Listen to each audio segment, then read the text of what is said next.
The FBI is looking into claims that Theresa Caputo practices black magic. The famous Long Island medium of New York, Theresa Caputo, is currently at the center of a huge scandal. Theresa's ex-husband, Larry Caputo, and his new wife, Connie Talley, have said that Theresa did black magic on Larry. Larry says that ever since they broke up, he has been in a bizarre mental and physical state. Connie also reported that Larry's conduct has changed in a bizarre way and that odd things have started happening in their home. They are sure that Theresa has some kind of mystical power behind this. Theresa, on the other hand, has called these accusations utterly false and offensive. She added, "I am a spiritual medium, and I don't want to hurt anyone. I want to help." The FBI is treating this situation seriously because of what happened. A special group of 5 people has already been put together to look into these claims of black magic. A representative for the committee indicated that if the claims are true, Theresa Caputo might face legal action and potentially be arrested. People are talking a lot about this event. Some people think that Larry is just trying to get back at Theresa, while others think that the mystery of her magical powers is soon to be disclosed. Everyone is now waiting for the FBI investigation to end, so they can find out what will happen next. Only time will tell if Theresa really did black magic or if she's just a nice medium. It started off as a whisper, a rumor that could barely get beyond the odd looks exchanged in grocery shops and the phone calls that neighbors made to each other in Long Island. But shortly, that whisper became big news around the country. Larry Caputo, Theresa Caputo's ex-husband, and his new wife, Connie Talley, accused her of black magic, putting her at the center of a huge scandal. Theresa had made a living helping people who were sad connect with their loved ones who had died. Her televised readings, emotional breakthroughs, and larger-than-life attitude had won her millions of fans. But suddenly, one headline at a time, her world was falling apart. Since his divorce from Theresa, Larry Caputo had been notably less visible to the public. For months, he had been having a lot of bizarre symptoms such as violent nightmares, mood swings, strange electrical problems in their home, and even an allergic response to sage that came out of nowhere. Connie, who called herself an energy healer, said that the aura in their residence had become murky and chaotically charged. Connie said in an emotional TV appearance, "We felt something strange. Larry isn't acting like himself. He seems haunted, as if he's being attacked by spirits. We can only connect this to one person, Theresa." They even made videos of lights flickering, things moving a little on their own, and Larry mumbling names in his sleep that he had never heard before. Theresa Caputo was shocked by the accusations and spoke up. She seemed shaken at an urgent press appearance outside her Long Island home. She said, "I'm a medium, not a witch. I talk to spirits who come to me for help. I have never practiced or believed in dark magic. These claims are not just inaccurate, they are also harmful." Her followers came out in full force, with some labeling the whole thing a witch hunt, motivated by Larry's envy and Connie's need to be spiritually dominant. The FBI's unusual choice to look into the strange domestic quarrel made it a national spectacle. According to internal sources, the FBI had received numerous anonymous tips and videos that sparked concerns about potential psychological manipulation using metaphysical influence. While no federal laws addressed black magic directly, the claim that someone might be using spiritual methods to influence others will demanded attention. There was a special committee made up of 5 people, including behavioral psychologists, paranormal analysts, computer experts, and legal experts. Their goal was to find out if Theresa Caputo had used her spiritual gifts to hurt others. Dr. Alan Granger, the chief investigator, said, "We are not saying that magic or supernatural forces exist, but we do need to look into how belief systems can be used to manipulate people, especially those who are weak." The probe split the country in 2. Fans of Theresa used the hashtag #IStandWithTheresa on social media. Mediums, psychics, and spiritualists from all around the world spoke out in favor. On the other hand, doubters and detractors wanted modern psychological abuse legislation to hold so-called spiritual professionals accountable. There were a lot of theories going around on public forums, talk shows, and podcasts. Was this a long-term plan by Larry and Connie to get back at Theresa by ruining her name? Or was there something darker and more mysterious about where Theresa got her powers? 3 weeks into the investigation, a recording that got out changed everything. In the audio tape, Connie could be heard talking to someone she didn't know. Larry believes everything I say. He feels cursed if I claim Theresa cursed him. That's how strong belief is. Now we simply have to get the world to believe it too. The leak shocked people all across the media. Was Connie behind the whole thing to hurt Theresa and get her own attention? The FBI wouldn't say anything about the leak, but they did say that it was being analyzed as potential evidence. The FBI committee released their results months later. It was evident that there was no solid proof of black magic. Larry Caputo's symptoms were real, but they were probably psychosomatic, caused by stress and suggestion.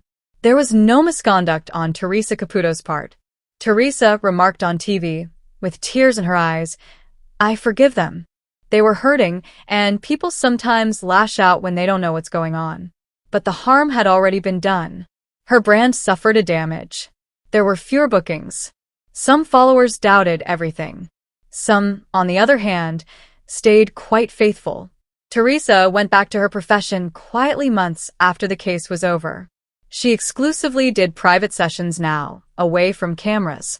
But many who went to see her reported she was different, more careful, less noise.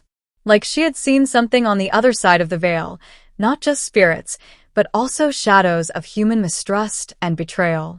And in a strange turn of events, it was said that Connie Talley had started giving spiritual consultations over the internet. What is her tagline? Belief is where the real power is.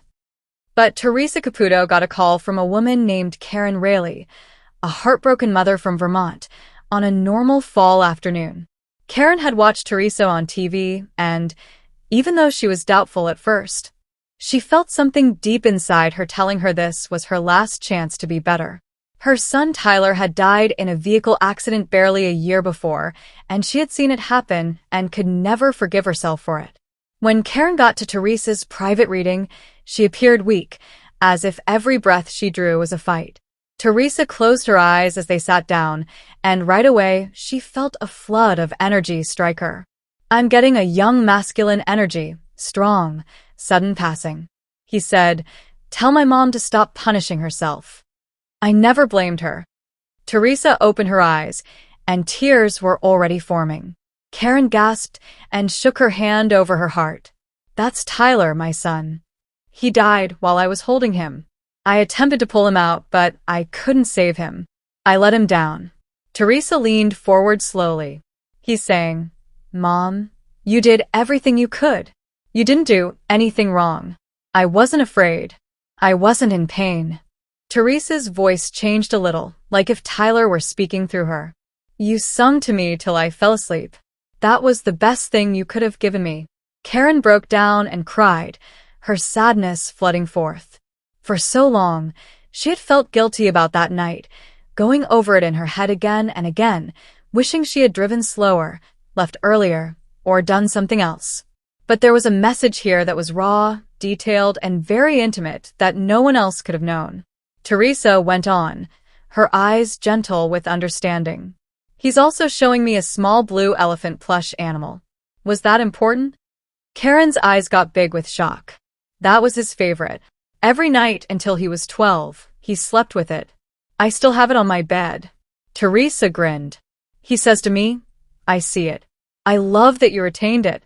He wants you to know he's there when the radio plays your tune, or when the room gets a random wind. That's him. That's not a coincidence." There were tears at the end of the session, but this time they weren't just sad ones. They were tears of release, healing, and connection. Karen stood a little straighter for the first time in a year, as if the weight on her chest had been lifted. The wind picked up and blew Karen's hair back as she walked out of Theresa's office. A soft voice echoed in her head. "Mom, it's okay. You couldn't save me, but I never left you." And for the first time in a long time, she really believed it. But the Long Island medium, Theresa Caputo, had been through heartbreak before. But nothing could have prepared her for the energy that hit her that Sunday afternoon during her private reading in Montauk. The room was quiet, and the sea breeze gently moved the curtains. A couple in their early 30s came in with shaking hands and tired eyes. 6 months ago, Emma and Ryan Holloway lost their only son, Caleb, who was 4 years old, in a tragic accident that happened quickly. Since that day, their lives had been a never-ending night of sorrow, guilt, and unanswered prayers. Theresa greeted them softly, knowing how much they were hurting.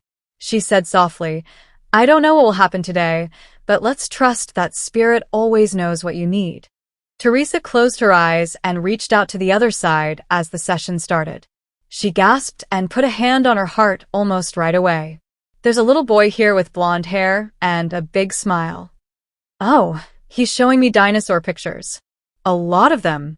And he says, 'Mommy, Daddy, I'm fine.'" Emma started to cry. Ryan put his hand over his mouth, and tears filled his eyes. Caleb's world was dinosaurs. His room still had the green T-Rex mural that he loved so much. Theresa went on, her voice steady but strong. "He says it wasn't your fault. He says, 'Tell Mommy to stop crying in the shower, and tell Daddy I know he fixed my bike.'" Emma fell into Ryan's arms. "I cry in the shower every morning," she said softly. "And Ryan fixed Caleb's bike after the crash. He couldn't stop blaming himself for not fixing it sooner." Theresa's eyes filled with tears too. "He shows me a swing set and says he still plays there. He says, 'I see you when you go to the park. I run next to you, but you can't see me.'" Ryan looked up. "We go to the park every week. We sit on the bench, next to the swings, where he used to have fun." It felt like Caleb's little spirit was holding their hands, and the room was warm. Theresa smiled softly. "He wants me to tell you that he saw his sister before she was born. You're expecting, right?" Emma let out a gasp. "Yes. We haven't told anyone yet. Just now we learned." Theresa nodded her head. "He says, 'I kissed her before she came. I chose her for you. Her name means a lot to me.'" Emma cried even more. "We were going to name her Callie after Caleb." Theresa reached across the table and spoke so quietly that it was hard to hear. "Your son is still here. He's just not the same anymore. He is your child, full of energy and love. He will grow with her, help her, and live through your love."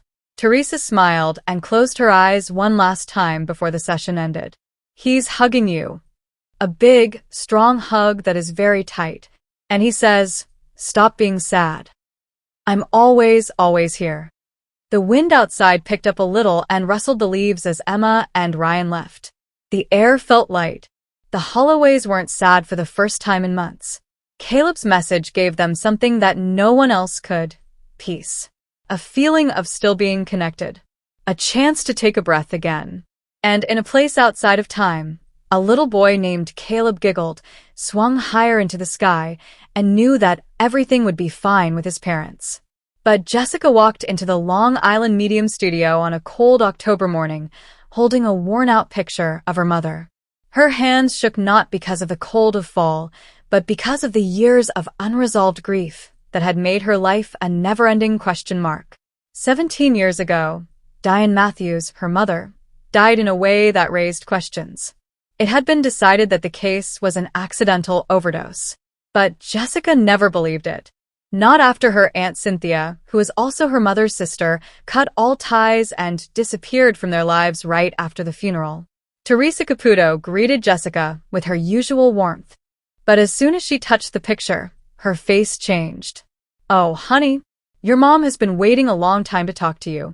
Jessica's breath got stuck in her throat. Theresa told her to sit down, lit a candle, and closed her eyes. "I hear a woman say, she knows the truth, but she doesn't know everything about it. Tell her it wasn't her fault. Do you know what that means?" Jessica's eyes filled with tears. "My mom. I always thought that, like she wanted me to know something." Theresa started to shake all of a sudden. "Your mother is taking me to see a house. A fight. 2 ladies. One was crying and the other was yelling. And then something gets pushed. There are pills on the floor. This wasn't a mistake. This wasn't a suicide." Jessica's heart raced. "Are you saying someone killed her?" Theresa nodded her head slowly. "Your mother is pointing at someone who has the same blood as you. A sister. she said. She snapped. But she never meant to. Let my daughter know that I forgive her. I forgive them both. Jessica didn't say anything. It felt like lightning hit her in the chest. She whispered, Cynthia? Theresa agreed. Your mom says Cynthia was going through something bad. Jealousy, betrayal, and a moment of anger. She didn't mean to do it, but later, she was too embarrassed to tell the truth. That made her run. That's why she never came back. Jessica was shaking now, and the tears were finally coming. I always thought she was keeping something from me, but I never thought. Theresa reached over and held her hand softly. Your mom doesn't want to get back at you. She only wants you to be free. She says you've been carrying this weight for too long. You deserve peace. Jessica sat alone in her apartment that night, going over everything again. Theresa's mother's voice had been so clear and full of grace. No blame, only love. And letting go. Jessica got the courage to find Cynthia a week later. She lived in Oregon, but she went by a different name. The older woman turned pale, almost like a ghost, when Jessica came. She didn't say no. She really cried harder than Jessica had ever seen anyone else cry. I didn't mean to hurt her. Cynthia cried. She was everything to me. I know, Jessica said in a low voice. She forgives you. I heard it from her. But Hicksville, Long Island, was celebrating Christmas Eve. The streets were covered in fresh snow, and every front yard had fairy lights and plastic reindeer. Theresa Caputo had outdone herself again in the Caputo house. There were wreaths on every window, golden angels lining the hallway, and the smell of pine, cinnamon, and roasted chestnuts filled the air. But this year, the holidays were more serious for one family in particular. When Theresa's phone buzzed, she was finishing wrapping her last gift. There was an email that said it was urgent. Dear Theresa, I am writing to you with a heavy heart. Diana, this will be our first Christmas without you. She died suddenly in October. My sister is having a hard time, my dad hardly talks, and we don't feel the joy of the season. I know it's short notice, but would you think about reading a holiday story for our family? With all my heart, Elise Montgomery. Theresa stopped, the shiny ribbon in her hand now limp. The message made her gut feel something, which she called that buzz in the chest. She quickly answered and set the time for 6 p.m. The next day. When Theresa got to the Montgomery house on Christmas night, the mood was sad. The tree was tall and beautiful, but there were no gifts under it. Elise opened the door and greeted her with red-rimmed eyes. Her younger sister Kayla and their father, George, were sitting quietly in the living room. Theresa took a deep breath and went inside. I know this season is hard, she said in a soft voice. But I think your mom wants to be there tonight. She doesn't want you to think of this holiday as a sad one. Theresa shut her eyes. She felt it right away, a warmth on her shoulder, the smell of vanilla cookies, and a strong motherly presence. She's here, Theresa said quietly. I'm getting a woman who wore an apron with little red cardinals on it. Tell George to stop forgetting to salt the driveway, she says. George's eyes got bigger. He said softly, that was Diana's apron. And I slipped yesterday because I forgot the salt. She says, I told you about that every year. Theresa laughed and changed her voice to sound like Diana's teasing scolding. For the first time all night, laughter broke through the tension. Theresa turned to face the sisters. Kayla, she's showing me the piano recital you had when you were a kid. You played Silent Night really badly.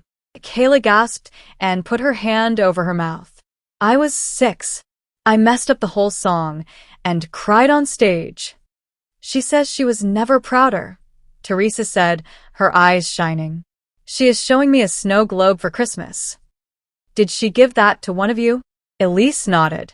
She gave it to me before I went to college. Since then, I've kept it by my bed every year. She says it has her love in it. She wants you to move it tonight. Kayla and Elise smiled at each other, and their smiles were real and full of tears. George stood up and walked to the mantel to get the snow globe. When they shook it, the little bits of snow inside swirled around a tiny angel. Just as Theresa prepared to leave, she paused. Hold on, your mom says there's one more gift. She says you should look for it in the attic, close to the red boxes. They ran upstairs right after she left. They found a sealed envelope in their mother's handwriting in a dusty corner behind the decorations.